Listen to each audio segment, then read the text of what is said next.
다 일어나셔서 하나님의 말씀을 들으시기 바랍니다. 하나님의 말씀은 로마서 7장 1절부터 6절까지의 말씀. 하나님 말씀은 로마서 7장 1절부터 6절까지의 말씀. 신약성경 247페이지입니다. 하나님 말씀은 로마서 7장 1절부터 6절까지의 말씀. 신약성경 247페이지 찾으셨으면 하나님의 말씀을 들으시기 바랍니다. 형제들아, 내가 법 아는 자들에게 말하노니 너희는 그 법이 사람이 살 동안만 그를 주관하는 줄 알지 못하느냐. 남편에는 여인이 그 남편 생전에는 법으로 그에게 매인 바 되나 만일 그 남편이 죽으면 남편의 법에서 벗어나느니라. 그러므로 만일 그 남편 생전에 다른 남자에게 가면 음녀라. 그러나 만일 남편이 죽으면 그 법에서 자유롭게 되나니 다른 남자에게 갈지라도 음녀가 되지 아니하느니라. 그러므로 형제들아, 너희도 그리스도의 몸으로 말미암아 율법에 대하여 죽임을 당하였으니 이는 다르니 곧 죽은 자 가운데서 살아나신 이에게 가서 우리가 하나님을 위하여 열매를 맺게 하려 함이라. 우리가 육신에 있을 때에는 율법으로 말미암는 죄의 정욕이 우리 지체 중에 역사하여 우리로 사망을 위하여 열매를 맺게 하였더니 이제는 우리가 얽매였던 것에 대하여 죽었으므로 율법에서 벗어났으니 이러므로 우리가 영의 새로운 것으로 섬길 것이요 율법 조문에 묵은 것으로 아니할지니라. 아멘. 다 자리에 착석해 주시기 바랍니다. 이 시간은 로마서 70번째 강의가 되었습니다. 귀순 용사의 자유라는 제목으로 하나님 말씀 증거하도록 하겠습니다. 귀순 용사의 자유. 사도 바울이 로마서 7장에 들어서기까지 그는 계속적으로 이 죄에 대해서 언급을 합니다. 죄에 대해서 언급하면서 어느 누구도 죄에 대한 하나님의 심판을 피할 수 없음에 관해서 계속적으로 강조합니다. 여러분들 어떻습니까? 여러분들 로마서 7장까지 오면서 얼마나 이 벌집이 되도록 여러분들의 죄악됨, 그리고 여러분들이 하나님 앞에서 얼마나 소망 없는 존재인가, 우리가 얼마나 전적으로 타락한 존재인가에 관해서 우리가 계속적으로 듣게 되지 않습니까? 궁극적으로 이게 7장에 넘어서면서 그리고 사실은 이 한 과정마다 사도 바울은 이 본문을 접하는 성도들이 하나님 앞에 항복하기를 원합니다. 하나님 앞에 완전히 굴복해서 오로지 복음밖에는 소망이 없다는 것을 인정하도록 만드는 데 관심이 있습니다. 우리가 이 죄에 대해서 생각할 때 우리는 죄의 심판에 대해서 피할 수 없음을 알 수 있습니다. 특히 강조했던 것이 뭐냐면 율법에 관한 것이었습니다. 율법을 주신 목적에 대한 바울의 논지는 부정적인 것으로 일관합니다. 이론적으로 율법으로 말미암는 의를 행하는 사람은 그 의로, 즉 율법으로 살 것이니라 라고 얘기합니다. 여러분 어떤가요? 율법으로 의로워지려고 하는 사람은 율법으로 많이 구원을 받을 수 있습니다.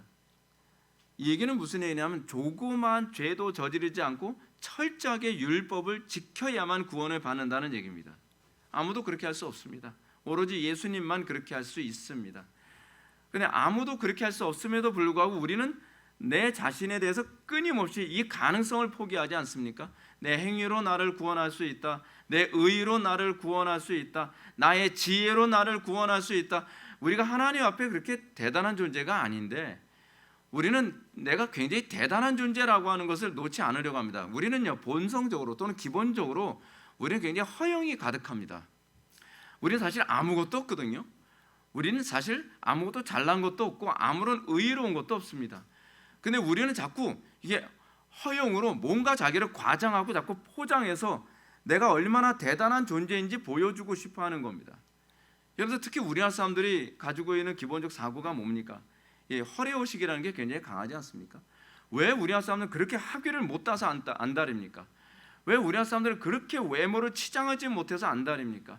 왜 우리나라 사람들은 그렇게 성형수술하지 못해서 안달입니까? 속에 든 게 없으니까 겉으로 자꾸 뭔가 치장을 해가지고 뭔가 있는 것처럼 보여주는 이 허영이 가득한, 진짜 허영의 마을이 아니라 허영의 국가죠. 근데 그렇게 자기가 뭔가 있다고 생각하고 뭔가 좀 뿌듯하다고 생각하는 겁니다. 근데 여러분 이게 벗겨져야만 합니다. 이 가면이 벗겨져야만 합니다. 이 허영이 벗겨져야만 합니다. 내가 하나님 앞에서 아무것도 아니라는 것을 인정해야만 합니다. 성경이 우리들에게 가르치는 바가 무엇입니까? 율법으로 내가 의로워질 수 없다. 율법으로 내가 구원받을 수 없다. 이거 끊임없이 강조하는 것 아니겠습니까? 이론적으로는 가능합니다. 이론적으로는 율법을 지키면 구원을 받을 수 있습니다. 그런데 현실적으로는 우리는 율법을 완전하게 지킬 수 없습니다. 그러므로 율법은 우리에게 구원의 방편으로 주어진 것이 아니라는 것을 알 수 있습니다. 그렇다면 이런 질문을 던지게 되죠. 율법이 구원의 방편이 아닌데 도대체 왜 율법을 주신 겁니까? 하나님은 지킬 수도 없는 율법을 우리에게 주시고 정죄하시는 이유가 무엇입니까? 그 첫 번째 이유는 뭐라 그랬습니까? 율법을 통해서 우리의 힘으로 우리가 구원받을 수 없다는 것을 인정하게 하는 것. 왜냐하면 우리는 율법을 안 줘도요, 우리는 내 힘으로 나를 구원할 수 있다고 하는 자신감이 항상 내포되어 있거든요. 사실은 율법 때문에 우리가 그렇게 하는 게 아닙니다. 우리는 본성적으로 내 힘으로 나를 구원할 수 있다고 하는 자신감이 진짜 어마무시합니다. 나만큼 똑똑한 놈 있으면 나와보라 그래. 나만큼 힘 있는 사람 있으면 나와보라 그래. 나만큼 말 잘하는 사람 있으면 나와보라 그래. 그게 우리가 가지고 있는 특징 아닌가요? 그래서 내가 나를 구원할 수 있는 것처럼 우리는 그렇게 생각합니다. 근데 율법이 우리에게 주어진 목적이 뭐예요? 아니, 너는 아무것도 아니야 라고 하는 거, 이거 인정하게 하는 겁니다. 아무것도 아니라고 하는 거, 이거 인정하게 하는 거. 근데 그렇잖아요. 여러분들 일평생 살면서 내 프라이드로 살았잖아요. 속된 말로 내 잘난 맛에 살았잖아요. 근데 내 잘난 맛에 살았는데 이거 포기하는 게 얼마나 어렵습니까? 근데 하나님께서 뭐라 그러십니까? 너 이제부터는 네 잘난 맛으로 살지 말고 그리스도의 은혜로만 사는 법을 배워야 돼. 근데 우리는 그거 버리면 죽을 것 같거든요. 그거 버리면 자존심 상할 것 같거든요. 근데 그거 버리지 않으면 여러분들 구원 못 받습니다. 두 번째는 뭡니까? 우리 모두가 하나님의 구원만을 바라봐야 한다는 당위성을 깨닫게 하기 위해서입니다. 왜죠? 율법을 지키신 분은 그리스도밖에 없거든요. 오로지 그리스도 안에만 구원이 있거든요. 우리 힘으로 율법을 지킬 수 없다고 한다면 이제는 율법을 온전히 지키신 그리스도의 공로만 의지해야 된다는 것을 성경이 우리들에게 논리적으로 가르치시는 것 아니겠습니까? 그런데 우리는 그런 거죠. 나 그리스도의 의로 살아가고 싶지 않다는 거예요. 내 공로, 내 의, 내 지혜, 내 수단, 내 방법. 그래서 어떻게 내가 영웅시 받고 내가 신처럼 보이고 내가 박수를 받고 내가 찬송받고 싶은 거죠. 그거 포기되어져야만 합니다. 우리가 예수를 믿고 나서 우리에게 달라진 것은 이제는 내가 찬송의 대상이 아니라 이제 오로지 그리스도만이 찬송의 대상됨을 인정하게 되는 겁니다. 그럴 때 우리가 비로소 솔리디오 글로리아, 오직 하나님께만 영광이라고 하는 이 말씀이 의미하는 바가 무엇인지 알 수 있게 되는 겁니다.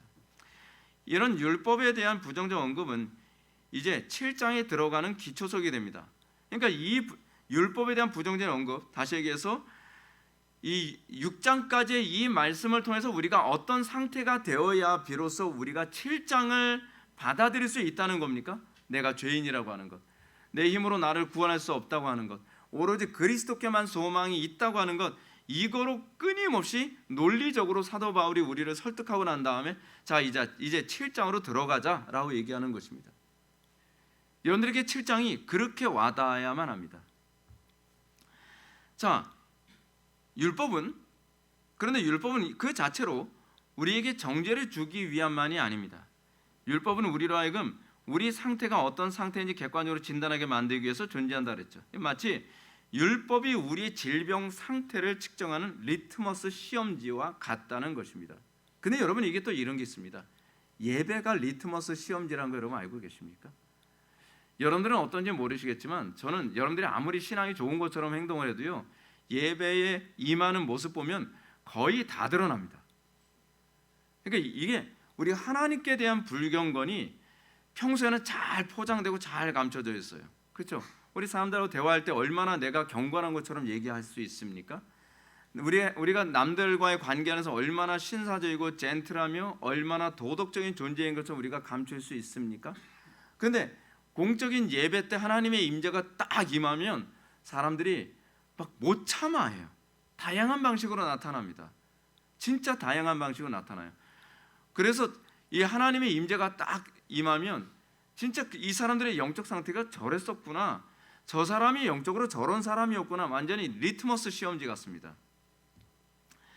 자, 우리가 이게 복음이 리트머스 시험지와 또 같다는 것을 제가 여러분한테 예를 한번 들어보겠습니다. 북한 사람들은요, 북한의 거짓 선동에 눈과 귀가 완전히 가려져서 자신들이 얼마나 비참하고 얼마나 억압받으며 살고 있는지 알지 못합니다. 그런데 그들은 그래서 자신들이 지상낙원에 살고 있다고 착각을 합니다. 웃기지 않습니까? 맨날 굶주리고 강냉이죽으로 하루하루를 연명해 가면서 이거 그죠? 그래도 우리는 강냉이죽이라도 먹지만 그저 남한에 있는 그 인민들은 다 굶주림에 뭐 저렇게 살고 있는 거 보면 우리는 그래도 낙원에 사는 것이지. 그 사람도 그렇게 생각한다는 거예요. 그러나 우리가 볼 때 북한이야말로 진짜 지옥이거든요. 그들은 자유도 없고요, 극심한 가난에 시달리며 살고 있습니다. 그럼에도 불구하고 그들은 자신의 비참함을 전혀 알지 못합니다. 왜요? 무지 때문에. 여러분, 공산주의가 항상 하는 일이 뭔지 아십니까? 사람들 무지하게 하는 겁니다. 무지하게 하면 자기 자신의 현실의 문제를 잘 모릅니다. 비교할 대상이 없게 만드는 것이죠. 여러분, 항상 독재가 들어가거나 거짓 종교가 들어갔을 때 나타나는 두 가지 방법이 있는데, 하나는 거짓말이고요, 또 하나는 모든 정보를 차단하는 겁니다. 자, 그럼에도 불구하고 자신들은 얼마나 자기 자신들이 비참한 상태인지 알지 못합니다. 그 이유는 이거죠. 계속적으로 속이기 때문에 그렇습니다. 그리고 계속적으로 외부로부터의 정보를 다 차단하기 때문에 그렇습니다. 그런 이유 때문에 북한이 제일 두려워하는 것은 외부 정보가 국민들에게 알려지는 것입니다. 사탄이 제일 무서워하는 게 뭔지 아십니까? 복음이 전파되는 겁니다. 사람들이 자기 자신이 죄인인지 모릅니다. 자기 자신이 노예인지 알지 못합니다. 자기 자신이 뭘 숭배하고 있는지 잘 모릅니다. 근데 율법이 기본적으로 하는 일이 뭔가, 네가 노예야 라고 하는 겁니다. 예수님께서 바리새인들이나 사두개인들을 만났을 때 뭐라고 얘기합니까? 노예라는 거죠. 너희들 종이다 라고 해요. 둘로스, 너희들 노예다 라고 얘기하는 거죠. 근데 그 사람들은 뭐라고 얘기합니까? 우리가 종되었던 적이 없는데 왜 노예라고 하느냐 라고 얘기하죠. 모르는 겁니다. 자기가 얼마나 심각한 상태인지, 자기가 그게 정상이라고 생각하는 겁니다. 자기의 행동, 자기의 습관, 자기의 삶의 방식, 이게 정상인가라고 생각하는 겁니다. 여러분, 정상이라고 생각하니까 고치려고 합니까? 정상이라고 하니까 이걸 개혁하려고 합니까? 정상이라고 생각하는 사람이 그 문제를 위해서 싸우겠습니까? 안 싸웁니다. 안 싸우는 정도가 아니라 오히려 이렇게 얘기하는 겁니다. 여러분, 북한 사람들한테 남한에 대해서 얘기를 해줘요. 지금은 좀 덜하지만 옛날에 얘기하게 되면 뭐라 합니까? 그거 거짓말하지 말라. 막 화를 내죠. 마치 복음을 전하면서 네 상태가 얼마나 심각한지 아냐, 네가 얼마나 노예 상태에 있는지 아냐, 네가 얼마나 죄악 가운데 있는, 그게 정상이 아니다. 사람들 안 받아들이죠. 괜히 기분 나빠하죠. 그 예수쟁이들을 만나면 사람들 기분 항상 나쁘게 만든다고 얘기하죠. 왜요? 사람들이 제일 싫어하는 건 진실이거든요. 불편한 진실이라는 얘기까지 나오잖아요. 복음은 불편합니다. 그게 율법이 하는 역할입니다. 율법은 우리를 불편하게 합니다. 여러분들 교회 나와서 여러분 어떻습니까? 편한 소리 듣고 싶지 않습니까? 그러니까 여러분들이 거짓에 맨날 빠져서 사는 겁니다. 듣고 싶은 소리를 들으려고 하니까 점점 사람들이 악해져 가고, 듣고 싶은 것만 들으려고 하니까 거짓이 더 확산될 수밖에 없는 겁니다. 근데 사람들이 듣든지 아니 듣든지, 사람들이 불편해하든 불편해하지 않든 관계없이 우리가 해야 될 일은 무엇입니까? 진실을 선포하는 겁니다. 이것이 진리라는 걸 얘기하는 겁니다. 북한 사람들에게 그렇게 얘기해야만 합니다. 근데 이렇게 얘기하게 되면 어떻습니까? 싫어하죠. 그러니까 끊임없이 북한이 남한을 공격하는 이유가 그겁니다. 뭐 때문에 공격하려고 하는 겁니까? 진실 때문에 그런 겁니다. 진실을 듣게 하지 말아야 저들을 내 노예로 부릴 수 있는 거거든요. 근데 진실을 못 듣게 하고 싶은 겁니다. 그러니까 진실을 얘기하려고 그러면 죽이고 싶은 겁니다. 그것이 항상 어느 시대든지 복음을 전하는 자들이 항상 당면한 그런 위기였고 항상 공격이었습니다. 이것이 율법이 하는 일이었거든요. 율법은 우리 인간들이 죄와 사망의 지배에서 노예 생활하는 것에 만족한 것이 정당하지 않다는 사실을 일깨워주고 있습니다. 여러분 어떤가요? 여러분들은 여러분들 삶에 만족해 합니까? 여러분들은 내가 죄와 사망과 불법의 노예 가운데 있다는 것을 여러분들 인정합니까? 부흥 강사들이요 어떻게 가르치는지 아십니까? 예수님이나 저렇게 사는 것이지. 우리는 예수 믿고 천당만 가면 돼. 뭐 회개하라 그런 소리 할 필요 없다. 이 부흥 강사들이 이거 한국교회 다 망쳤거든요. 싸구려 복음. 부흥 강사들 설교 들으면요, 저 사람은 신학을 공부한 사람이 맞나라는 생각이 들 정도로 성경도 한 번도 안 읽어본 사람 같아요. 부흥 강사들 어딜 가든지 보게 되면은요, 항상 인용하는 성경 구절이 몇 구절밖에 없습니다. 근데 사람들은 너무 좋아요. 막 은혜 받았다 그래. 왜요? 듣고 싶은 소리를 해주니까. 듣고 싶은 소리를. 여러분들 어떻습니까? 여러분들이 죄인입니다라는 소리보다는 여러분들 그게 자연스러운 겁니다라고 하는 소리, 어떤 게 더 좋습니까? 지금 우리나라 상황에서 돌아가는 게 그거 아닙니까? 동성애자들이 저 동성애가 죄입니다. 동성애가 되게 비정상적인 겁니다. 라고 얘기하면 그걸 좋아합니까? 어떤 사람 좋아하죠? 야, 동성애도 저거 일종의 사랑이야. 하나님께서 동성애 괜찮아. 기뻐하셔. 사람들이 듣고 싶은 얘기만 들으려고 해요. 여러분, 우리는요 전적으로 타락했습니다. 우리가 전적으로 타락했다는 얘기는 무슨 얘기냐면 우리는 들어야 될 얘기로 가득한 존재라는 얘기입니다. 우리가 날마다 개혁해야 될 부분이, 우리는 날마다 이렇게 고쳐야 될 부분이 많습니다. 우리는 진짜 하나서부터 열까지 다 고쳐야 될 사람이라니까요. 그것이 전적 타락이 가져다 주는 특징입니다. 근데 우리는 어떻게 생각하죠? 아, 이 정도는 괜찮죠. 요거는 괜찮은 것 아닌가요? 괜찮은 거 없습니다, 여러분. 우리가 사도 바울이 오죽하면 뭐라 얘기합니까? 나는 죄인 중에 괴수라고 생각하지 않습니까? 난 하나서부터 열까지를 다 회개하고 하나서부터 열까지 다 고쳐야 될 존재라고 생각하는 것 아니겠습니까? 근데 내가 고칠 게 없다고 생각하는 거예요. 이 정도면 괜찮지. 그러니까 변화가 없는 것이고, 그러니까 구원을 받지 못하는 겁니다. 예수를 믿는다는 것은 내가 얼마나 하나님 앞에 심각한 존재이며 내가 얼마나 치명적으로 이 고침받아야 되는 존재인가를 자각하는 것에서 시작합니다. 그것이 기반이 돼서 7장으로 들어가는 것입니다. 그래서 율법은 북한 사람들처럼 스스로 자유인이라고 생각하는 사람들에게 너희들이 노예고, 너희들이 죄와 사망의 노예며 이 죄와 사망이라는 독재자에게 너희들이 억압받고 있다는 것을 끊임없이 폭로하는 것이 복음이 하는 일입니다. 여러분들 어떤가요? 제가 이제 예배 시간에 조는 문제에 관해서 제가 얘기를 하는데, 여러분들이 예배 시간에 조는 문제도 또한 다른 교회에서는 다 자연스러운 일이라고 가르칠 겁니다. 자연스러운 거 아닙니다. 그거 노예의 문제입니다. 죄의 문제입니다. 하나님과의 관계 문제입니다. 여러분들 성격적으로 나타나는 어떤 행동들 있죠. 아, 난 기지상 그래. 여러분, 프로이트가 사람들 다 망친 거 알고 계십니까? MBTI 그런 거 믿지 마십시오. 요즘에는 사람들 MBTI 하면서 뭐라 하냐면, 아, 저는 당신 그 MBTI가 뭐예요? 뭐 저는 UFO예요. 뭐 이렇게 얘기해요. 네. 네. 아, 그런가요? 당신은 전 FBI요. 저는 CIA요. 뭐 이런 식으로 자기 MBTI를 막 얘기해줘요. MBTI 얘기해주면 아, 이 사람이 이런 사람인가 보구나 막 이렇게 생각을 하잖아요. 그렇죠? 아니에요. 그렇게 해버리니까 내가 나를 고쳐야 될 이유가 없어지는 거예요. 난 원래 타고난 기질이 그런데, 나는 원래 타고난 성격이 그런데 왜 고쳐? MBTI 현상이 이게 그냥 나타나는 현상이 아닙니다. 사람을 더 강팍하게 만들기 위해서 나온 현상입니다. 우리가 내가 얼마나 심각한 죄인인지 알게 될 때에 내가 하나서부터 열까지 다 고쳐나가는 거죠. 신기한 게 뭔지 아십니까? 예수를 믿고 나면요, MBTI가 잘 안 맞아요. 왜 안 맞냐 하면, 예를 든다면 저보고 그러잖아요. 목사님 굉장히 감성적인 것 같아요.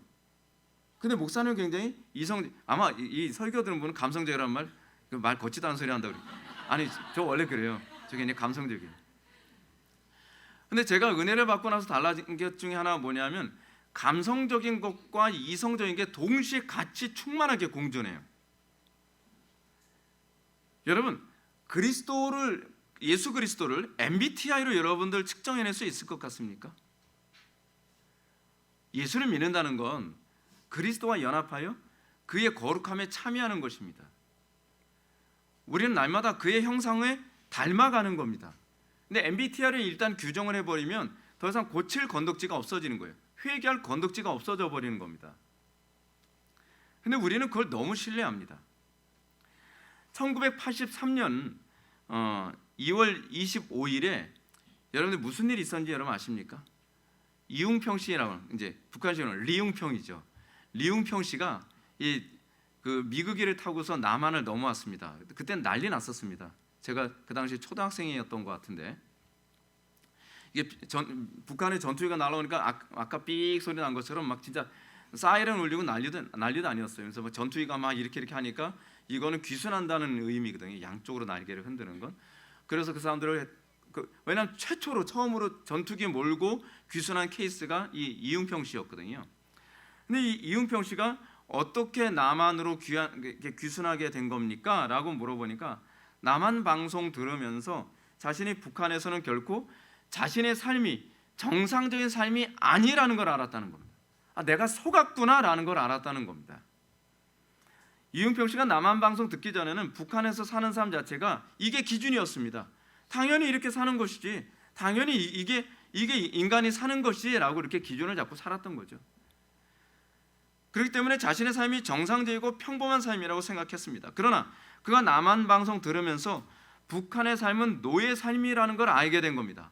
내가 노예로 살았구나. 북한 땅의 삶이 결코 정상이 아닌 삶이라는 걸 알게 된 겁니다. 북한은 율법은 우리에게 이런 식으로 영향을 줍니다. 뭐가 정상이라고 얘기를 하고 있는 겁니까? 하나님을 마음을 다하고 뜻을 다하고 목숨을 다하고 힘을 다하여 사랑하는 게 이게 정상이야. 인정됩니까? 이게 인정이 안 돼요. 내 이웃을 내 몸처럼 사랑하라. 이게 인정됩니까? 이게 인정이 안 되는 거예요. 그러니까 어떻게 해요? 저거는 특별한 몇몇 사람들이나 저렇게 사는 것이지, 그렇게 가르쳤습니다. 한국교회가요. 여러분들이 잘 아는 유명하다고 하는 목사님들이 다 그렇게 가르쳤습니다. 근데 율법은 끊임없이 무엇이 정상이고 무엇이 노예 상태인지를 계속적으로 가르치면서 어떻게 해요? 사탄의 나라에서 우리를 하나님의 나라로 귀순하도록 계속 독려하는 겁니다. 근데 귀순을 독려하는 율법을 우리가 듣기만 하고 그 율법이 우리의 선망의 대상으로만 삼게 되면 어떻게 하죠? 갈등만 가득하게 되는 겁니다. 예를 들어 이제 북한에 있어요. 북한에서 어떻게 이렇게 입을 뒤집어 쓰고 라디오로 남한이 이렇게 살고 막 남한에서는 무슨 가수들이 막 춤추고 뭐 어쩌고 막, 야, 그저 좋겠구만. 남한 가면 참 좋겠구만. 근데 선망으로 대상으로만 있으면 어떻게 해요? 현재 나의 삶은 더 지옥이에요. 그리고 그 방송이 오히려 자기를 더 괴롭게 만들어요. 이거 고쳐 내가 이거 안 들었으면 내가 이렇게 괴롭지 않았을 텐데, 그것도 집어치우라. 그 라디오 죽이라. 북한 사람은 죽이라고 그러는데요. 꺼라로 하는 거. 야, 스마트폰 꺼라가 아니라 스마트폰 죽이라고. 야, 불 죽이라. 라디오 죽이라고. 못 듣겠다. 우리가 왜 율법을 안 지키려고 그러죠? 우리가 왜 복음을 듣는데 그렇게 괴롭죠? 왜 여러분들이 복음을 들으면 이것이 여러분들 왜 즐거움이 아니죠? 귀순하기 싫으니까. 귀순하려면 어떻게 돼요? 대가를 치러야 돼요.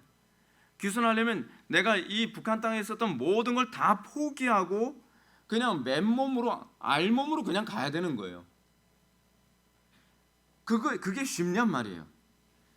그러니까 이거 저 안 들었으면 이거 좋았을 걸, 그거 괜히 듣고서 이게 고통스럽구만. 그러니까 많은 사람들이 복음을 들을 때 그 마음속에 똑같은 현상이 나타나는 겁니다. 귀순은 못하겠고, 귀순하자니 이 땅에 그 북한 땅에 남겨놓은 것은 너무나 많고, 그래서 귀순을 미루는 사람들이 현재 삶에 더 큰 불만과 갈증만 느낄 뿐 자유함이나 평안이 없습니다. 더 힘든 거예요. 근데 용기를 내서 이제 북한에서 남한으로 이제 귀순을 하면 그 사람은 더 이상 남한 방송을 위해서 갈등 안 합니다. 그렇지 않습니까? 율법을 듣고 자신의 비참한 현실을 깨닫고 하나님 나라로 귀순했을 때 그 율법은 나를 갈등하게 만들지 않습니다. 그것은 나에게 기쁨이 됩니다. 나로 하여금 이 자유함을 줍니다. 그래서 율법이, 그러니까 복음이 가져다주는 두 가지 역할이 있는데, 하나는 우리를 자유케 하기 위해서 소위 귀순 용사에게 그 방송을 때리는 것과 같은 방식이고요. 그리고 그 남한에 대한 얘기를 듣고 남한에서 그 방송대로 살게 되면 남한에서 뭐가 보장되는 거죠? 자유가 보장되는 겁니다. 근데 여러분들에게서 복음은 어떻습니까? 복음이 여러분들에게 자유를 준다고 느껴집니까? 복음이 여러분들을 더 불편하게 만들지 않습니까? 귀순하지 않은 사람들에게 나타나는 특징입니다. 그리고 동일한 복음이 내가 귀순을 하고 나면, 하나님 나라로 귀순을 하고 나면 그 다음에는 어떤 현상이 나타나냐면 그 복음대로 사는 것이 내 자유를 보장해 주는 것이 돼요. 진리가 그래서 너희를 자유롭게 하리라라고 하는 겁니다. 여러분들 진리 안에 거하지 않으면 여러분들에게 자유는 없습니다. 진리 안에 거하는 첫 번째 방식은 귀순이고요. 진리 안에 거하는 두 번째 방식은 무엇이냐 하면 그 나라 안에서, 그 진리 안에서 살아가는 것입니다. 그것이 여러분들에게 자유를 보장하는 방식입니다. 바울은 사탄의 나라에서 하나님의 나라로 귀순하는 행위로서 율법의 이 주관으로부터 해방하는 방법을 알려주고자 합니다. 자, 1절은 이렇게 얘기합니다. 해방의 원리를 가르쳐 주는데요. 형제들아, 내가 법하는 자들에게 말하노니 너희는 그 법이 사람이 살 동안에만 그를 주관하는 줄 알지 못하느냐. 형제들아, 여기서 형제들아라는 말로 시작을 합니다. 형제들아, 무슨 얘기죠? 로마 교회의 성도들에게 이 메시지를 전한다라고 하는 겁니다. 바울이 이런 호칭으로 시작하는 이유는 7장에서 말하고자 하는 대상이 회심한 자들, 구원받은 자들을 대상으로 하고 있다는 것을 우리들에게 얘기해주고 있는 겁니다. 왜냐하면 이 7장이 어떤 논란이 있냐면 7장이 회심하기 이전이 바울의 자기 고백이냐 아니면 중생한 이후의 자기의 고백이냐라고 하는 그런 논란이 있는 본문이거든요. 근데 대부분 정통신학자들은 뭐라고 얘기하냐면 구원받은 바울이 자기 심령 안에서 일어나는 것을 기반으로 하여 회심한, 그리고 복음으로 구원받은 로마의 성도들에게 이 복음을 설명하게 해주기 위해서 7장을 기록했다라고 보는 것입니다. 그렇게 보는 것이 옳습니다. 가장 탁월한 권위 있는 분들은 다 그렇게 해석을 합니다. 그래서 7장은 회심한 성도들에게 율법에서 우리 성도가 자유할 수 있는 법적인 원리가 무엇인지를 알려주고자 합니다. 바울은 그 율법, 다시 해서 율법이 사람을 살 동안에만 그를 주관한 줄 알지 못하느냐라고 얘기합니다. 이 말은 법의 효력이 죽은 사람에게는 아무 효과가 없다는 얘기입니다. 그러면 이 말이 우리 육신의 죽음을 두고 사는 말인가? 우리가 죽으면 이제 율법의 압박으로부터 자유로울 수 있다는 말인가? 이에 대해서 바울이 2절과 3절의 결혼 비유를 통해서 이해를 시켜줍니다. 남편에는 여인이 그 남편 생전에는 법으로 그에게 매인 바 되나 만일 그 남편이 죽으면 남편의 법에서 벗어나느니라. 그러므로 만일 그 남편 생전에 다른 남자에게 가면 음녀라. 그러나 만일 남편이 죽으면 그 법에서 자유롭게 되나니 다른 남자에게 갈지라도 음녀가 되지 아니하느니라. 바울은 율법에서 나오는 이혼법의 그 법칙을 가지고서 합법적으로 남편에서 벗어나는 법이 무엇이냐에 관해서 얘기하고자 합니다. 어떤 사람이 기존의 남편으로부터 자유로울 수 있겠습니까? 만일 바울은 이렇게 합니다. 만일 남편이 여전히 살아있는데 남편이 살아있는 동안에 이혼을 해가지고 다른 남자에게 가면 간음하는 것이다 라고 얘기를 합니다. 여러분, 합법적으로 이혼했기 때문에 내가 다른 남자와 결혼해도 간음이 아닐 것이다 라고 생각하는 건 세상이 정한 법입니다. 그걸 예수님께서 뭐라고 얘기하냐면 주여 결혼하지 않는 게 낫겠사옵나이다. 제자들이 이렇게 항의를 하니까 예수님이 뭐라고 이렇게 그분에 대해 설명해 줍니까? 모세는 그걸 이혼을 허용하지 않았습니까? 라고 얘기하니까 예수님이 이렇게 말씀하시죠. 그건 너희들이 너무 악하니까 허용해 준 거다. 그러나 하나님은 허용하지 않는다라고 하는 얘기죠. 악하니까 허용한다라고 하는 얘기는 이런 겁니다. 이혼이라고 하는 법을 허용을 이걸 안 해주면 여자를 강제로 버리고 나잖아요. 그리고 나면 이 여자는요 그냥 돌에 맞아 죽든지 굶어 죽든지 합니다. 그러니까 그 여자를 보호하기 위해서 이혼법이라고 하는 걸 허용해 준 거예요. 사실은요. 이번에 대해서는 제가 옛날에 강의했던 적이 있어서 지금 시간상 제가 설명은 덜 하겠습니다. 근데 이후에 어쨌든 간에 이혼을 했어도 다른 남자에게 가면 간음하는 것이다 라고 얘기를 합니다. 그래서 재혼은 성경적으로 봤을 때 불법이다 이렇게 얘기합니다. 좀 더 쉽게 표현을 살펴보겠습니다. 한 여인이 남편에게 과거가 들통나고 말았습니다. 이 과거가 들통나는 바람에 이 남편이 허구한 날 자기 아내를 이제 개패듯 팹니다. 그게 너무 못 살게 굽니다. 그 이후로 남편은 자상한 부드러움 이런 건 기대할 수도 없습니다. 폭군으로 변했어요. 그 여인은 그 이후로 남편에게 날마다 두드려 맞고, 그래서 정말 어떻게 하면 이 남편으로부터 내가 벗어날 수 있을까를 고민합니다. 사실 이게 바로 죄의 역할이고 이것이 또 율법의 역할이기도 합니다. 끊임없이 우리를 고통스럽게 만들죠. 여러분들이 제 설교 들을 때 여러분 어떻습니까? 맨날 두드려 맞는다고 얘기하지 않습니까? 왜 두드려 맞는다고 생각하십니까? 여기서 자유함을 얻으셔야지. 그렇지 않습니까? 제가 폭군입니까? 아니잖아요. 근데 문제가 이 남편이 이혼을 해달라고 하는데 이혼도 합의를 안 해줍니다. 그래서 멀리 도망쳐봤지만 남편은 거기까지 찾아와서 이 여인을 학대하고 괴롭힙니다. 이 여인에게 한 가지 소망이 있다면 뭡니까? 내가 이 폭군 같은 이 남편으로부터 해방되는 거죠. 해방되는 겁니다. 자, 이런 점을 가상하여 말할 때 율법에 의하면 남편이 생존하는 동안에는 합법적으로 해방될 수 없다고 합니다. 이것이 율법입니다. 여러분들은 이거 너무한 거 아닙니까? 이걸 잘 아셔야 됩니다. 왜 율법을 그렇게 정했냐면 여러분들을 괴롭게 하고 여러분들을 얽어매기 위해서가 아니라 영적인 원리를 알게 하기 위해서입니다. 여러분들이 율법으로부터 여러분들이 자유롭고 이혼을 자유자재로 한다면 여러분들은 복음을 이해할 수 없게 돼버려요. 동성결혼을 허용해주면 복음을 이해할 수 있는 중요한 기반을 잃어버리는 거예요. 그리고 일부 다처제가 돼버리면 정말 복음을 이해할 수 있는 중요한 기반을 잃어버리게 됩니다. 율법이 궁극적으로 여러분들에게 해주고자 하는 것이 뭐냐면 복음을 정확하게 오해 없이 이해할 수 있도록 하기 위해서입니다. 그래서 여러분들은 괴롭습니다. 그런데 이 율법을 이해하고 나면 이게 복음이구나, 하나님께서는 우리를 이렇게 구원하시는 거구나라고 하는 걸 알게 됩니다. 그럼 오히려 여러분들 남편이 폭군입니까? 여러분 복음을 이해하는데 더 도움이 많이 될 겁니다. 기분은 나쁘시겠지만 왜요? 우리의 옛 남편이 바로 폭군입니다. 바로 죄, 율법, 그런 모든 것들, 그죠? 그러면 어떻게 됩니까? 빨리 내가 자유롭고 싶다라고 계속적으로 하게 되지 않습니까? 근데 어떻게 해야 자유롭게 된다는 겁니까? 남편이 죽어야 됩니다. 그래서 어떻게 합니까? 그래, 오늘 밤이다.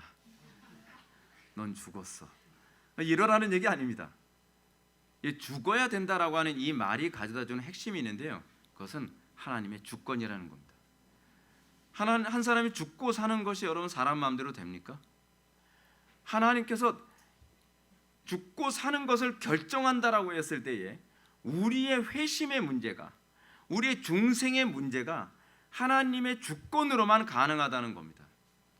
만일 내가 이 남편으로부터 자유롭기 위해서 남편을 독살을 하든지 목을 졸라 죽이든지 만약에 그랬다고 한다면 이거는 불법이에요.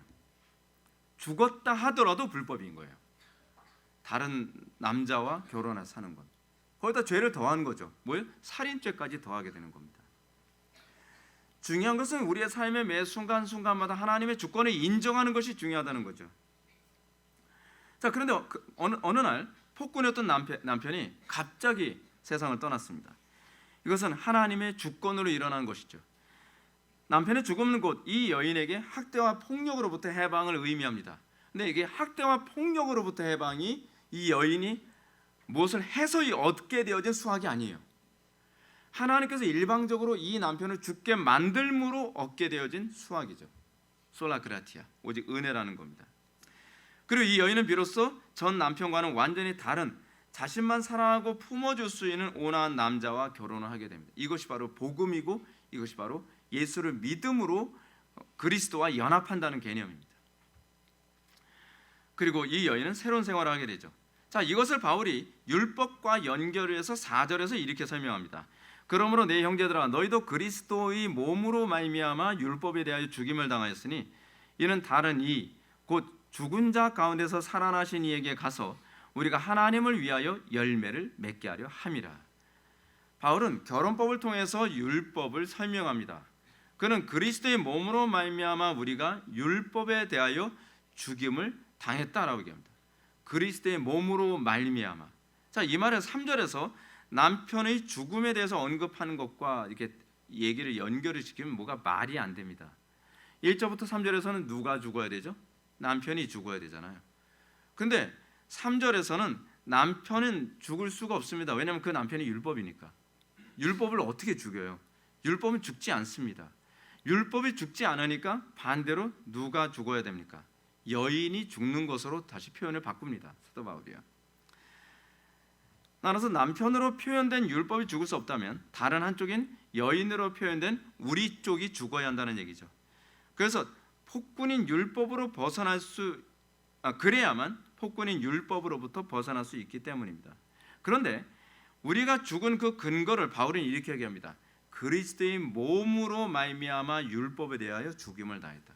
결국 여기서 죽임을 당하는 것조차도 하나님의 주권입니다. 내가 나를 죽인 것이 아닙니다. 그리스도께서 우리의 정과 육을 십자가에 못 박아 죽게 하신 것입니다. 어떻게? 율법에 대하여. 율법에 대하여. 우리가 율법에 대하여 죽은 근거는 우리가 그리스도의 죽음에 연합될 때 비로소 가능하다는 겁니다. 그리스도의 죽음에 연합되는 것 또한 하나님의 은혜죠. 그래서 처음부터 끝까지 오직 믿음으로만 되고 처음부터 끝까지 은혜로만 됩니다. 율법은 우리로 하여금 정죄만 일삼음으로 폭군 역할을 했지만 우리가 예수 그리스도와 죽음에 연합됨으로 그 폭군 역할을 하던 율법이 이미 죽은 나에게 아무런 힘을 발휘할 수 없게 된 겁니다. 우리가 기대하는 것이 그겁니다. 우리가 예수를 믿고 나서 우리가 기대하는 것이 무엇입니까? 율법이 더 이상 나에게 아무런 힘을 발휘하지 못하게 되는 겁니다. 근데 율법이 어떻게 해야 나에게 정죄를 못하죠? 내가 율법을 사랑하게 될 때입니다. 내가 율법을 안 지키려고 할 때는 율법이 끊임없이 폭군으로 되죠. 우리가 율법에 대하여 죽는 근거는 그리스도의 죽음에 연합될 텐데 율법은 우리로 하여금 정죄만 일삼으면서 폭군으로 작용을 하게 됩니다. 이것을 납득하기 위해 우리는 그리스도의 죽음에 연합되는 것에 대해서 한 가지 이해해야 될 것이 있습니다. 그것은 우리가 그리스도의 죽음에 연합된다는 것은 우리가 개인적으로 그분의 삶에 연합되어 그분의 죽으심에 그분의 몸으로 연합된 것입니다. 이것이 교회죠. 근데 여러분 그리스도께서 율법을 어떻게 대하셨죠? 그리스도께 율법은 폭군이 아닙니다. 그리스도께 율법은 사랑과 기쁨의 수단입니다. 우리가 그리스도와 연합되어지고 나서 우리에게 있어서 내가 율법에 대하여 죽었다는 것은 율법에 대한 나의 입장이 바뀐 것입니다. 결국 죄에 대해서 죽은 것을 의미하며 죄에 대해서 죽었다는 말은 지난 6장 강의에서 얘기했던 것처럼 죄의 지배로부터 우리가 해방된 겁니다. 죄의 지배로부터 해방됐다는 것은 무엇을 얘기하는 겁니까? 죄에 대한 사랑이 사라진 겁니다. 죄에 대한 사랑이 사라지니까, 죄에 대한 사랑이 나에게 죽으니까 율법이 나에게 고통이 되지가 않는 거예요. 우리에게 왜 율법이 폭군처럼 여겨집니까? 죄를 사랑하는 내 마음이 죽지 않기 때문에 그런 겁니다.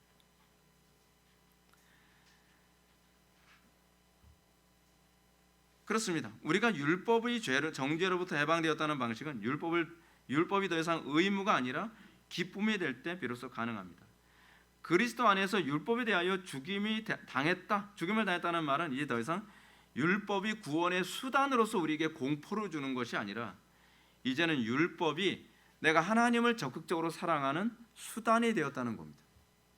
그래서 다윗은 율법으로부터 자유롭게 되어진 존재거든요. 그러다 보니까 다윗은 율법의 정죄로부터 고통당하는 것이 아니라 오히려 율법을 즐거워하여 주야로 묵상하는 대상이 되어버리고 말았습니다. 놀랍지 않나요? 율법이 정죄에 대해서 율법만 생각하면 끔찍하고 율법에 대해서 얘기하면 귀를 막고 싶은 거예요. 그런데 이 율법에 대해서 내가 죽임을 당하고 나니까 이제는 율법이 나에게 정죄를 못하고 이제 율법을 내가 사랑할 수 있는 존재가 되어버리게 됩니다. 여기까지 성경의 가르침을 대하면 그 다음에 율법과 죄에 대하여 우리를 그리스도께서 죽임당하게 하신 이유가 무엇인지를 생각해야만 합니다. 바울은 이는 다르니 곧 죽은 자 가운데서 살아나신 이에게 가서 우리가 하나님을 위하여 열매 맺게 하려 함이라. 어떻게 하기 위해서요? 열매 맺게 하기 위해서. 한 여인이 다른 남자와 재혼하여 다른 남편을 맞이했다면 이제 그 남편과 새로운 인생을 살아야 되는 것 아니겠습니까? 새로운 인생을 살기 위해서 재혼하는 것 아니겠어요? 근데 새로운 인생을 사는 거에 관심이 없다면 문제가 심각한 거죠. 이것을 제가 서론에서 표현했던 귀순을 예를 들어서 든다면 훨씬 이해가 쉽습니다. 남한에서 북한의 방송을 띄워 라디오 소리를 듣게 하는 것은 북한 사람들 하여금 남한을 동경하게 하기 위한 것입니다. 그리고 북한이 얼마나 거짓되고 북한의 체제가 얼마나 너희들을 억압하며 노예로 삼고 있는지를 알게 하기 위한 것입니다. 북한에서 어떤 사람이 이런 남한의 방송을 듣게 되면 그때부터 어떤 현상이 나타난다 그랬습니까? 끊임없이 이제 그 남한 방송이 자기를 정죄하는 겁니다. 왜요? 끊임없이 나를 탈북해야 된다고 하는 부담감을 계속 갖게 만듭니다. 탈북하게 만드니까 어떻게 해요? 괴롭죠. 내 가족도 내가 놔두고 가야 되나? 내 재산도 놔두고 가야 되나? 북한에서 내가 지금 뭐 소유자인데 내가 가지고 있는 이 권력도 내가 놔두고 가야 되나? 모든 걸 다 놔두고 가야 돼. 남한에 가면 완전 바닥에서부터 그냥 클리어하게 다시 시작을 해야 된단 말이에요. 그러니까 남한 방송이 뭐로 들려요? 정죄로 들리는 거죠. 남한 방송이 너무 괴롭게 들리는 거예요. 옳은데 듣고 싶지가 않은 거예요. 이 방송대로 살아간다는 건 내가 모든 걸 다 포기해야 된다는 것을 의미하는 것이죠. 그래서 끊임없이 남한 방송은 귀순하지 않고서는 견딜 수 없더라고 정신적 고통과 갈등을 계속 유발시킵니다. 이것이 바로 율법의 작용이거든요. 근데 이 율법의 작용으로부터 자유로운 게 뭡니까? 남한 방송 끄는 겁니까? 아니죠. 아닙니다. 이게 남한 방송 끈다고 해서 그 정죄가 내 마음속에 사라지는 건 아니잖아요. 근데 이 북한 사람이 어느 날 귀순을 감행합니다. 그래, 내가 모든 건 다 포기하고 남한으로 가자. 내가 자유를 향해서 가자. 그래서 결국 남한 시민이 됩니다. 그러면 이 사람이 이제 더 이상 남한 방송을 위해서 갈등하거나 고통받지 않죠. 똑같은 남한 방송인데 이제는 자기가 웃으면서 들을 수 있습니다. 왜요? 자신은 이제 북한의 체제 아래에 있지 않고 방송에서 동경하던 남한의 체제 아래에 있기 때문에 그렇습니다. 여러분들이 마귀의 체제 아래에 있다면 여러분들 율법은 끊임없이 여러분들을 고통스럽게 합니다. 여러분들이 보십시오. 복음을 전하면 사람들이 어떻게 반응합니까? 너무 듣고 싶어 하지 않아요. 왜요? 마귀의 체제 아래에 있기 때문입니다. 죄와 사망의 체제 안에 있으니까 이 자유케 하는 이 복음 여러분 다 동의하지 않습니까? 이 말씀대로 살아야 되는데 이거 다 동의해요. 저 말씀대로 살아야 내 가정이 평안한데 다 동의해요. 저 말씀대로 살아야 내 인생이 이제는 이렇게 안 사는데 다 동의해요. 알죠. 머리로는 아는데 체제는 바꾸고 싶지 않은 겁니다. 마귀의 체제 안에 있는 동안에는 끊임없이 이 설교가 나를 정죄하는 것처럼 나를 폭군처럼 다루죠. 그렇지 않습니까? 근데 이 사람이 남한으로 돌아오고 나면 이 남한의 이 체제가 자기에게 기쁨을 주죠. 여기서 율법의 한계가 드러납니다. 율법은 사탄의 나라에 속한 사람들에게만 폭군처럼 힘을 씁니다. 율법이 폭군처럼 여겨지는 건 내가 회개하기 싫어하기 때문에, 내가 회개하지 않기 때문입니다. 그러나 하나님 나라 안에 귀순에 들어온 사람에게 율법은 더 이상 예전과 같은 고통을 주지 않습니다. 이제 율법은 그의 나라를 누리는 정보가 됩니다. 제가 은혜를 받고 나서 저에게 나타났던 것이 뭔지 아십니까? 성경을 더 많이 알고 싶더라고요. 왜? 더 많이 자유롭고 싶으니까. 율법이 저에게 폭군처럼 여겨지지 않아요. 저는 제가 설교를 하면서 사람들이 막 이렇게 설교를 하면 전 사람들이 되게 기뻐할 거라고 생각했어요. 왜냐하면 저는 이게 엄청난 기쁨이었거든요. 왜냐하면 이것이 저를 자유롭게 했으니까. 이것이 저에게 기쁨이었으니까요.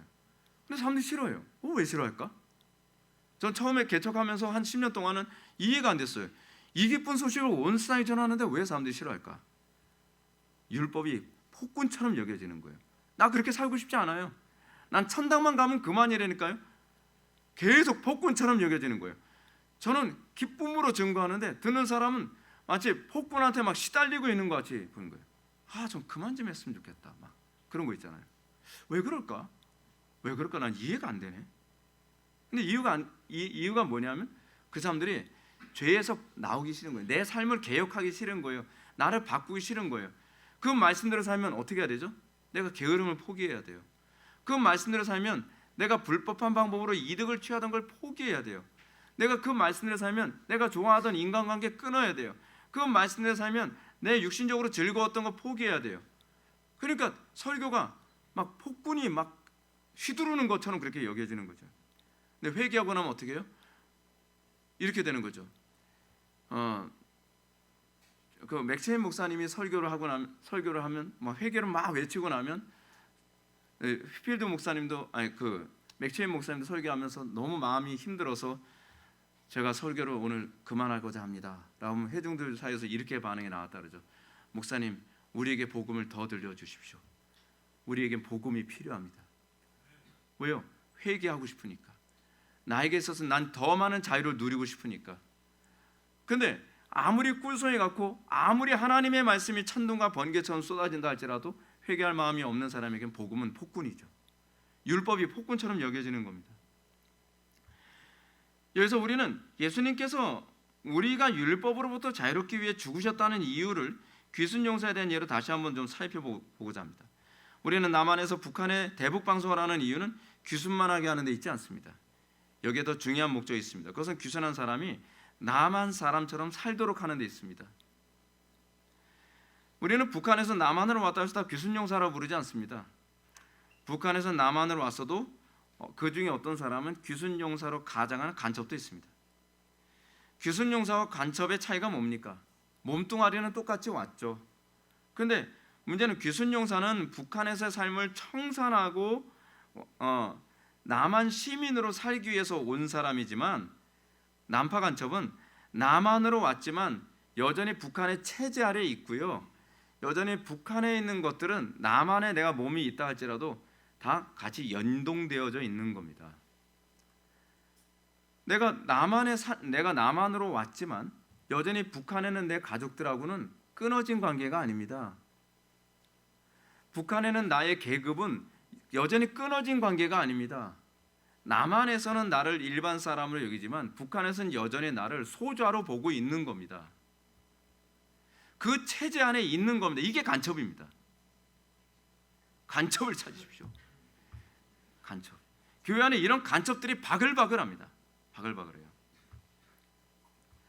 그래서 남파 간첩은 남한으로 왔지만 여전히 북한 체제를 위해 충성을 다합니다. 이 둘의 차이는 이렇습니다. 전자는 북한 체제와 사상에 대해서 죽은 사람이지만 후자는 북한의 체제와 사상에 전혀 죽임당한 적이 없는 사람이라는 겁니다. 그는 여전히 북한을 동경하지만 남한처럼 살 뿐입니다. 이것이 바로 다른 이 곧 죽은 자 가운데서 살아나신 이에게 가서 우리가 하나님을 위하여 열매 맺게 하려 함이라라는 말씀이 가져다주는 의미입니다. 남한에서 북한 동포들에게 귀순하도록 하는 것은 북한을 위해서 살도록 귀순하라는 게 아닙니다. 북한을 위해서 사는데 남한에서 좀 더 편하게 북한 사람처럼 살라는 얘기가 아닙니다. 남한으로 왔으면 이제 남한의 체제에 복종하고 남한을 위해서 살도록 하기 위한 겁니다. 오히려 더 적극적으로는 북한에 대해서 대적하는 사람이 되고 남한을 위해서는 충성하는 사람이 되도록 하는 데 있습니다. 마찬가지로 하나님께서 사탄의 나라에 억눌려 사는 사람들을 율법과 죄로부터 해방시키시고 천국 시민으로 살게 하신 데는 분명한 목적이 있습니다. 그것은 하나님을 위해서 열매 맺게 하는 데 있습니다. 여러분, 우리는 그걸 위해서 구원받은 겁니다. 하나님을 위해서 열매 맺고 하나님 체제 안에서 살아가는 것, 우리는 이걸 뭐라고 얘기합니까? 이걸 예배라고 얘기하는 겁니다. 근데 이거에 관심이 없어요. 이것이.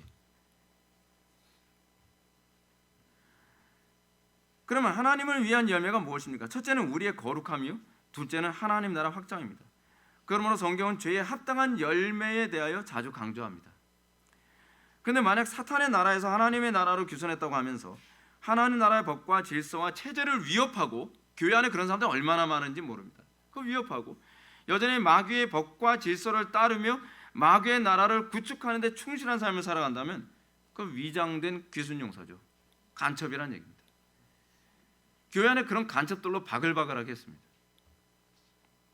그에겐 남한 사람들이 누리는 자유는 기대할 수 없습니다. 여전히요, 몸뚱아리는 남한에 있는데 북한에 여전히 귀속되어 있고 북한의 노예며 북한에서 시키는 대로 살아갑니다. 노예죠. 교회 안에 들어오면 뭐합니까? 여전히 죄가 시키는 대로 살아가고 세상의 욕심대로 살아가고 세상의 그 노예로 살아가는데요. 그런 사람은 나만에서 누리는 그 자유함과 기쁨을 모르는 것처럼 예수를 믿는다고 교회를 왔는데 그 기쁨과 자유를 모릅니다. 예수를 믿는다고 하는데 왜 기쁨이 없습니까? 예수를 믿는다고 하는데 왜 자유함이 없습니까? 예수를 믿는다고 하는데 왜 세상 사람들과 동일하게 살아갑니까? 그건 귀순하지 않아서 그렇습니다. 회심하지 않아서 그렇다는 얘기예요. 그러므로 하나님 나라에 귀순한 사람이 맺는 열매가 구체적으로 무엇인지 5절과 6절은 이렇게 가르쳐줍니다. 우리가 육신으로 있을 때는 율법으로 말미암는 죄의 정욕이 우리 지체 중에 역사하여 우리로 사망을 위하여 열매를 맺게 하였더니 이제는 우리가 얽매였던 것에 대하여 죽었으므로 율법에서 벗어났으니 이러므로 우리가 영의 새로운 것으로 섬길 것이요 율법 조문에 묵은 것으로 아니할지니라. 그래서 바울은 우리가 율법에 대해서 죽음을 맛보기 이전, 즉 영적으로 하나님 나라에 귀순하기 이전 상태를 육신에 있을 때라고 이렇게 얘기하고 있습니다. 육신에 있을 때 그 사람은 죄의 정욕에 의해 사망을 위해 열매를 맺었습니다. 그렇죠. 다시 말해서 귀순용사가 귀순하기 전에는 좋든 싫든지 북한을 위해서 살았고요. 북한을 위해서 충성을 다했고요. 북한을 위해서 총을 쏘고 북한을 위해서 포를 쏘고 북한을 위해서 비행기를 조종했다. 그 얘기입니다. 그 이유는 그가 북한 체제의 지배 아래 있기 때문에 그런 겁니다. 그렇게 안 하면 죽으니까. 그렇지 않으면 저거 죽이라. 뭐 이렇게 되어버리는 거죠. 따라서 그 사람은 남한을 위해 살 수 있는 자유가 없습니다. 그러므로 만일 남한에 왔지만 여전히 북한을 위해 열매를 낸다면 그는 남파 간첩인 거죠. 근데 바울은 6절로 들어오면서 이제는이라는 단어를 사용합니다. 전환이죠. 과거에 육신에 있을 때와는 다르게 이제는 얽매였던 것에 대해서 죽었으므로 율법에서 벗어났다는 겁니다. 옛 체제로부터 자유롭게 됐다는 겁니다. 그래서 우리는 바울이 얽매였던 것에 대해서 죽었으므로라는 표현을 이해해야 합니다.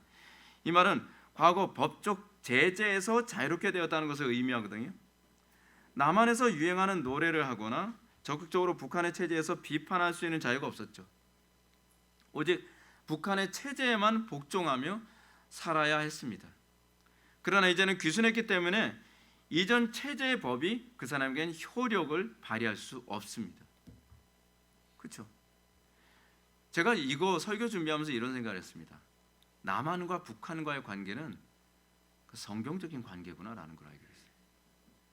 하나님께서 괜히 이 구도를 우리에게 주신 게 아닙니다. 로마서를 이해하는 데 있어서 전 세계 어느 나라보다 우리나라 사람만큼 로마서를 이해하는 데 좋은 환경 속에 있는 사람이 없습니다.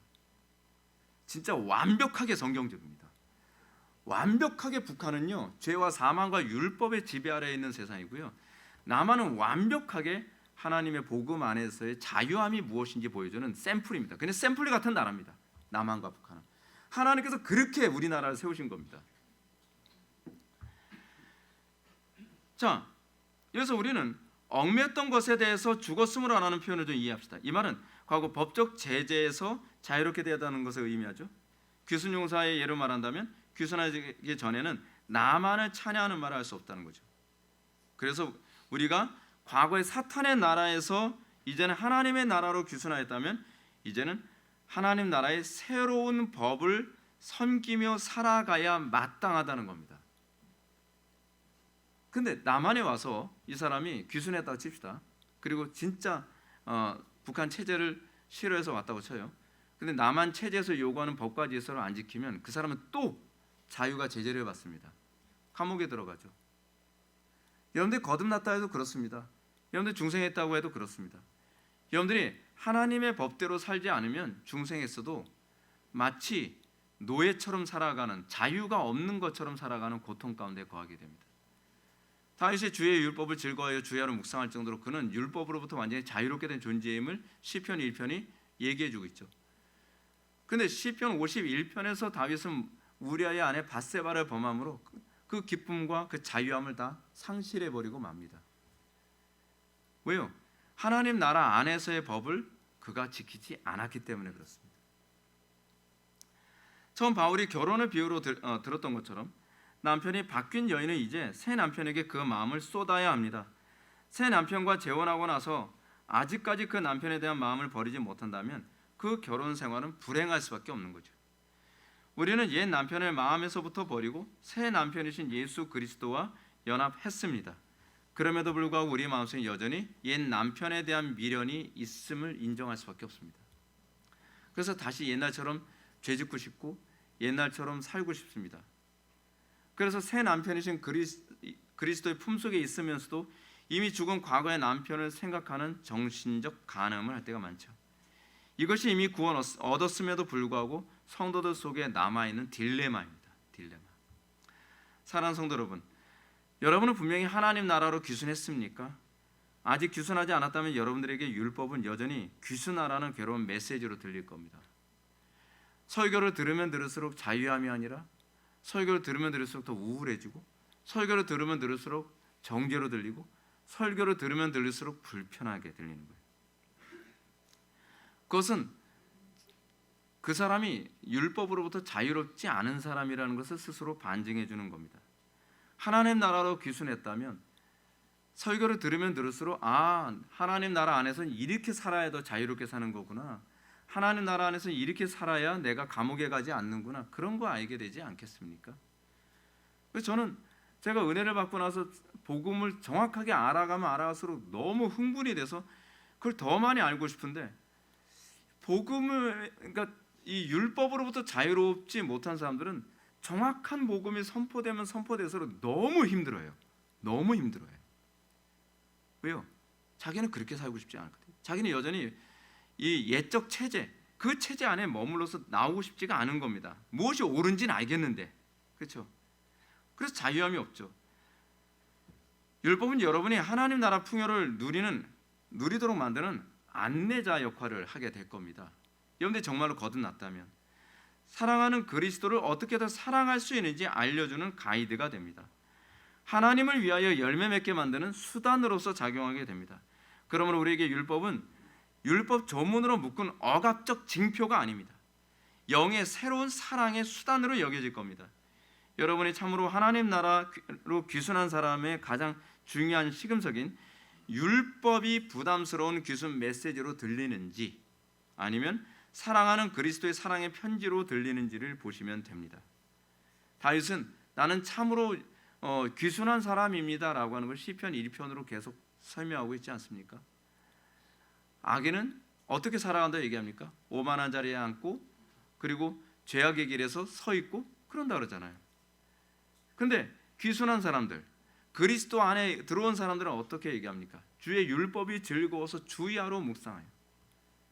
그것이 귀순한 사람들입니다.